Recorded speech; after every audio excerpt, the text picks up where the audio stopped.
Hello, it's Tom Donald from the London Contemporary School of Piano. Today we're going to cook up a storm on the piano. We're going to be composing in D flat major. We're going to compose our own music in the beautiful key of D flat major. I want you to learn some skills where you can be confident to sit down at the piano, do some DIY piano, DIY composition, and just enjoy playing this instrument in a creative, improvisational, compositional-like way. And you don't need to be overqualified to do that. You can enjoy this beautiful instrument and learn to be more creative with it. And that's something we really care very strongly about at the school. If you're a fan of our work at the school, you should visit our website, contemporaryschoolofpiano.com, and claim your free resources kit that comes with a lot of these videos. And you can also find out about a lot of the work we do in London and all over the world. So, D flat major. There was a reason why I chose this key. I just love this key. And don't be intimidated by the fact it's got 5 flats in it. That's just, it's quite an easy scale to play actually and to understand. It's all of the black keys plus C and F. So if you know where C and F are on the piano and you know all of the black keys, you don't even need to know their names, right? Then you can create melodies in D flat major. And that's exactly what we're going to do first. We're just going to work around the scale and create some melodies in D flat major. So our thumb should land on C and F, no different to playing a C major scale. So I just want you to move your fingers around the keys and just listen to the flavor of the scale. Just create little phrases.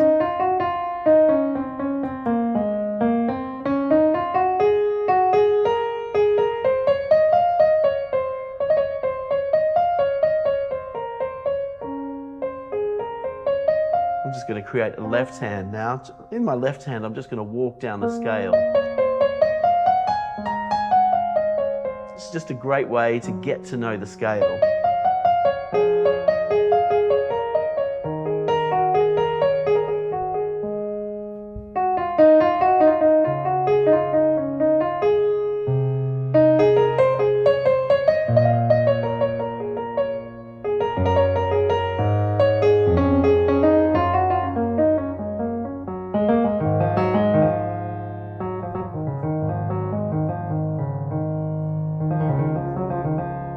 I'm just fiddling around with the scale really. I'm not thinking about too much theory here. I'm just working with those bass notes from the scale and just creating little melodies in the D flat major key.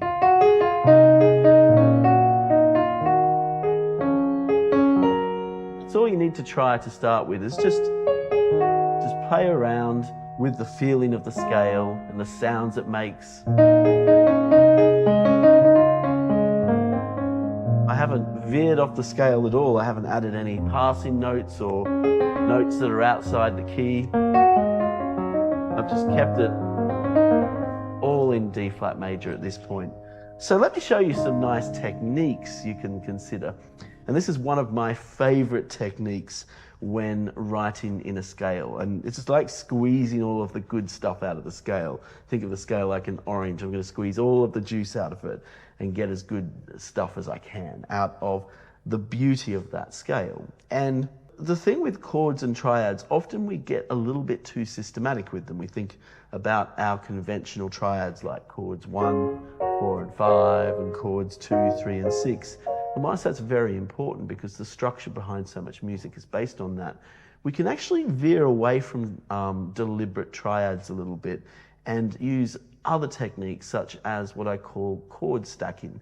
And this is a great way to create more juicy suspended chords without having to think about too much theory and to confuse ourselves. And all chord stacking is when you just put notes together that are inside the same scale, because you can't really go wrong. The scale is like a really safe container where everything will sound really good together. Even if I play all of the notes from a D flat major scale at the same time, it doesn't sound bad, right? It sounds quite lush and was dreamlike actually.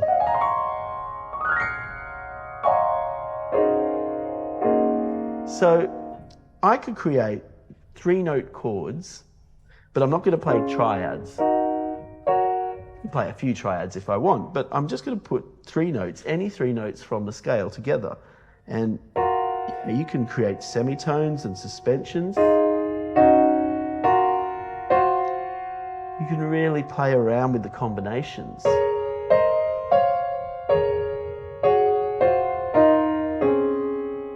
You can just have a look at some of my combinations here for your reference. I just love those suspended sounds that these combinations make. If you have a digital keyboard with string sounds on it, this sounds really lovely with strings. It sounds like film music, really. It's got that tension in it that you get in a lot of cinematic music. The key to the actual technique is to just try and put a little bit more weight at the top of your hand so it doesn't sound too muddy, so everything's not too even. You can sort of bring out that top note a little bit more. That can improve your chord voicing a bit more.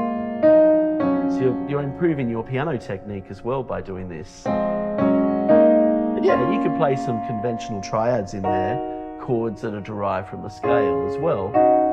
But it just stops everything from sounding so square, like just, chords from the scale. It just gives you a little bit more color to the sound and suspense. And you can arpeggiate them as well.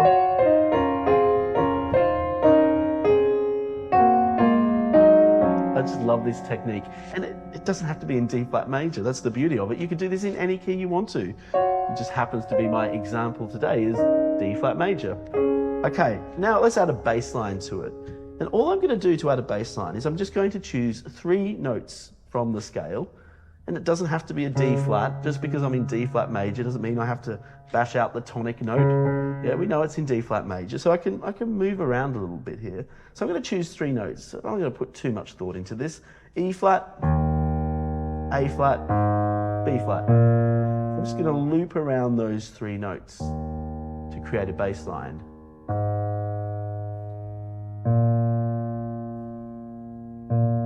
And I'm going to repeat the B flat twice to put it into a 4-bar cycle. And in the right hand, I'm going to put these chord stacks to correspond with it. It's so amazingly compatible, isn't it?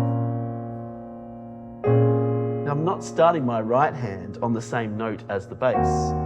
Notice that. Yet the bass has a magical effect because it implies the chord that we're using.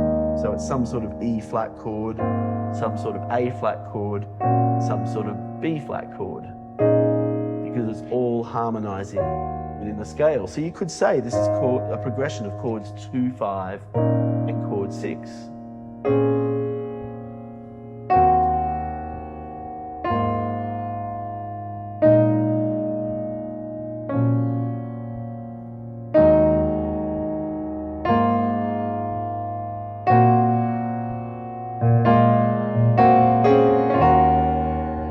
Now I'm going to turn some of these chords into 4-note chords to build the intensity.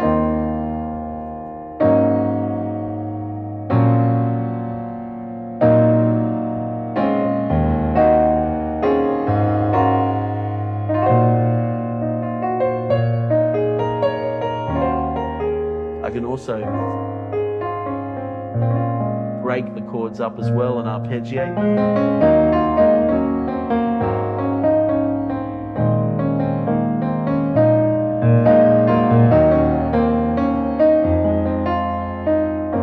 Now modifying the left hand.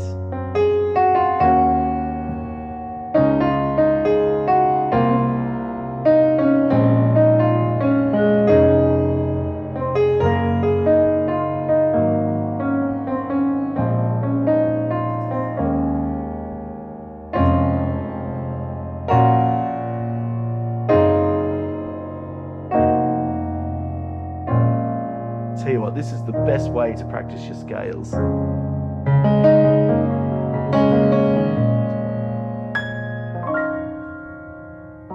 You can even create some chord stacks in the left hand.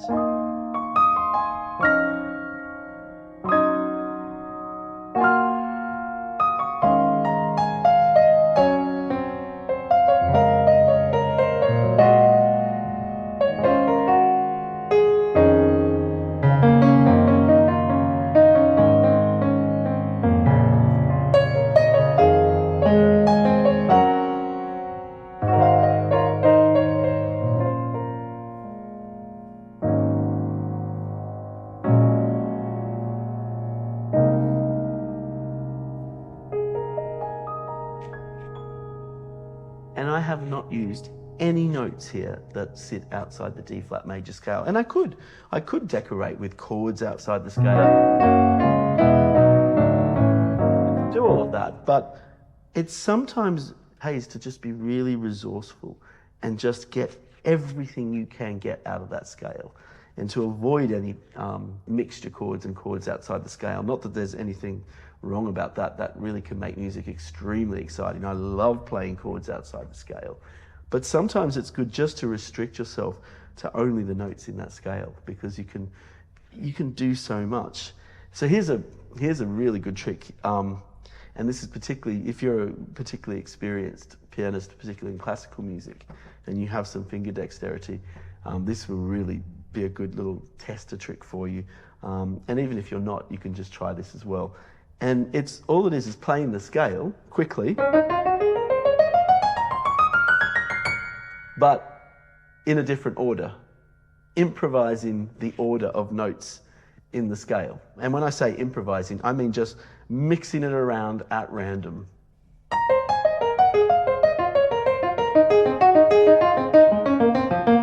That sort of thing. Now, what if I get both hands to do this and sort of trade off notes and bounce off each other? I can do little things like this.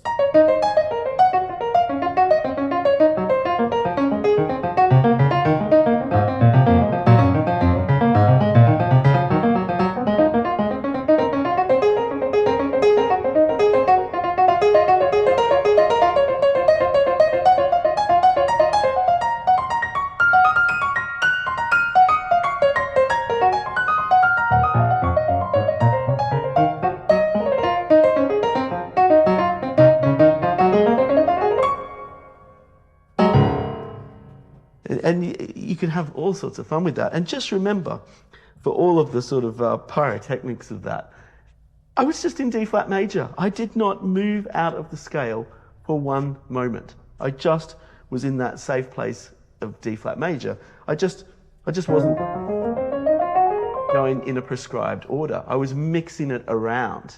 And what comes out of the piano is this music. I mean, I've heard great composers do stuff like that in their compositions. I've heard preludes by Shostakovich where he's doing things like that. He's just sitting safely inside the scale and mixing it around. Then of course, he might rapidly change key or do something else. But this is a really, really powerful way of exploring your scales. So I'm going to put something to you. Don't just practice your scales. Don't practice your scales. Explore your scales. Learn your scales with your musical mind and your body. Learn the feeling of the scale under the fingers. D flat major is quite straightforward in the fingering sense, because the thumb can only possibly really land on F and C. You really don't want to be putting, you don't really want to be having your thumb on the black keys if you're playing a quick passage. The fingering is designed a particular way for a reason. It might be applicable to chords sometimes.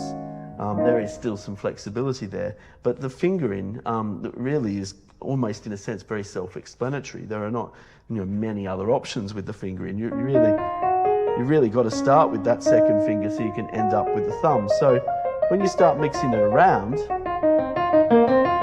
you might even break some of the scale conventions when you're mixing it around, because you need to in certain situations. So you can improvise the fingering. But you're going to find that the beautiful thing about this scale is it just fits the fingers really well. It forces you to have a nice hand position, because the flats and the black keys are higher. I mean, the design of the piano is so well thought out. I mean, imagine if it was all just flat. It just would be so much harder to play. And you can do exercises like this quite slowly to start with. You don't have to rush.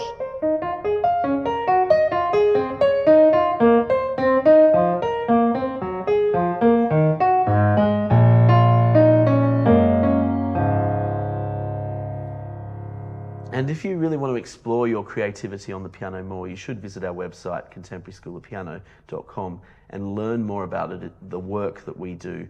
We have a variety of courses available, some self-study courses. We also do one-to-one coaching, though we do have a small team and a very, quite a remarkable team in the fact that they are a very rare type of piano teacher. There is so much more to the school than just these videos. So if you'd like to explore our work a bit more, I really strongly recommend just browse through our channel. We have all sorts of great things on our website. We have blog posts, we have all sorts of helpful information, and of course you can claim your free resources kit which accompany many of these YouTube videos, and you can learn more about some of the courses we offer, such as the Groove Mastery program, and we also offer the Complete Musician program, which is accumulation of all of my research and development in modern piano education for the last 10-15 years. And I think you'll find programs like that will give you such structure and clarity to the creative sides of piano playing. So thanks for your time today. It's been lovely jamming with you in D flat major. And I look forward to speaking with you soon.